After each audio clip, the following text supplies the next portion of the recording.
Eh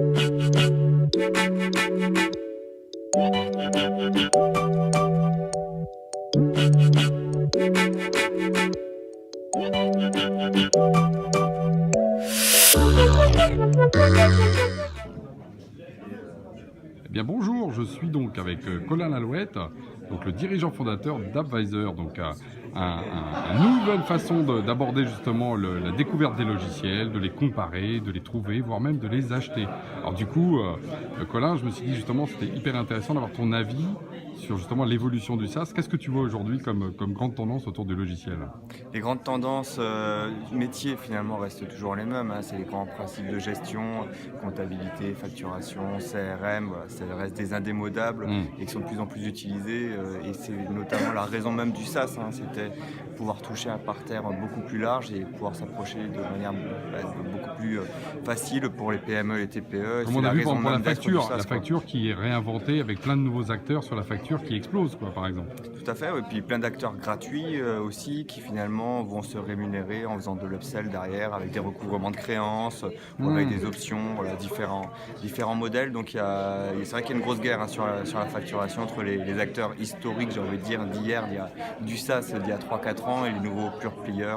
Je sais que nous, on a sur Advisor, on a pas mal de compétition sur le sujet, mais il y a beaucoup de business aussi. Donc, Alors d'ailleurs, tu vois, là tu m'amènes sur une deuxième question, c'est là tu me parles de freemium, voire même ultra freemium avec des modèles alternatifs.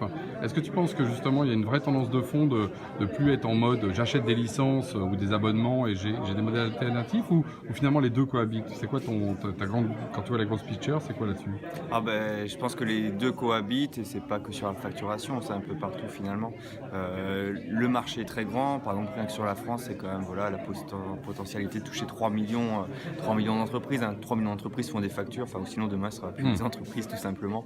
Donc il y a toujours de la place. Après c'est vrai que sur des sujets qui sont peut-être un peu plus de niche, je sais pas, je parle de la gestion des entrepôts par exemple, voilà, où il y a 4-5 pure players ou des traditionnels. Voilà, forcément là du coup ça va être plutôt la bataille sur le pricing, la bataille sur le service, sur le support.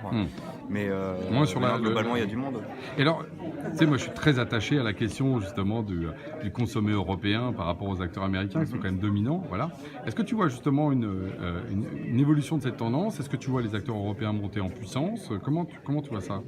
Alors aujourd'hui, la question n'est pas facile à répondre comme ça. Je vais quand même essayer de le faire.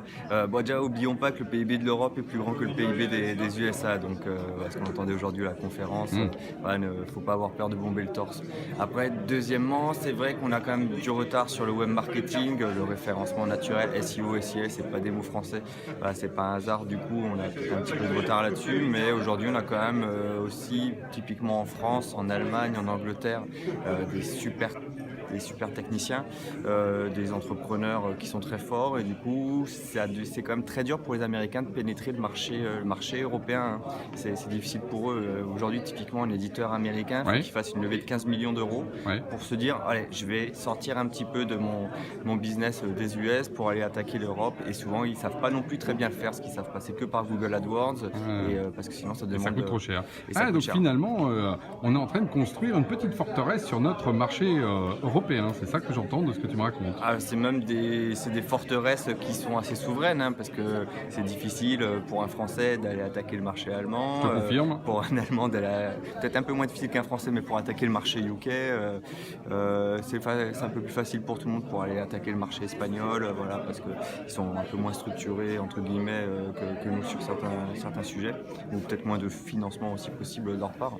Mais oui, bien sûr, c'est une belle forteresse aujourd'hui l'Europe, et puis on est aujourd'hui à la conférence RGPD d'Eurocloud et on renforce aussi les remparts de la forteresse des attaques qui peuvent être faites notamment par les acteurs qui vivaient principalement de la vente de données, de l'arrachat. Sur la question de la RGPD, je pense que ça donnera lieu à d'autres vidéos et d'autres sujets parce que c'est un sujet inépuisable. Et je suis pas le bon expert de toute façon. Oh, mais en tout cas, tu as plein de choses à nous dire et d'ailleurs j'étais vraiment ravi de cette vidéo. Merci Colin et Merci à très vite. Thank you.